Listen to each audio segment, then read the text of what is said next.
Ice cream અને ઘીમાં GST ઘટાડવા માટે સુમુલના ડિરેક્ટરે કરી રજૂઆત। આઈસ્ક્રીમ અને ઘીમાં 5% જીએસટી કરવા નાણામંત્રીને રજૂઆત કરવામાં આવી। હાલમાં આઈસ્ક્રીમ અને ઘીમાં 18% જીએસટી વસૂલાય છે। આઈસ્ક્રીમ અને ઘી જેને લક્ઝુરિયસ આઇટમની જગ્યાએ આમ આદમીની આઇટમ ગણવા કરાઈ રજૂઆત। આ રજૂઆત કરી છે સુમુલના ડિરેક્ટર જયેશ ડેલોદે। જયેશ ડેલોદે જીએસટી અંગે નાણામંત્રીને પત્ર લખી આ રજૂઆત કરી। જયેશ ડેલોદે કહ્યું કે આઈસ્ક્રીમ અને ઘી ઉપર હાલમાં 18% જીએસટી વસૂલવામાં આવે છે। આ જીએસટીનો દર ઘટાડીને 5% કરવામાં આવે। જે રીતે જીએસટી મારફત ખાસ કરીને આઈસ્ક્રીમ અને ઘી પર આઈસ્ક્રીમની વાત કરીએ તો આઈસ્ક્રીમ પર 18% જેટલો જીએસટી છે।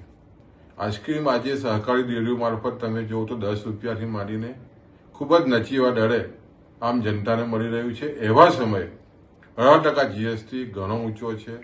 લક્ઝરીઝ આઇટમ કરવામાં આવી રહી છે, એમાં ઘટાડીને 5% કરવામાં આવે।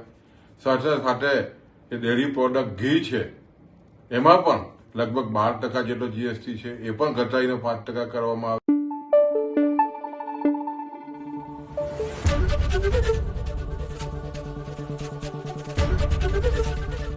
एबीपी अस्मिता, गुजरातनी अस्मिता।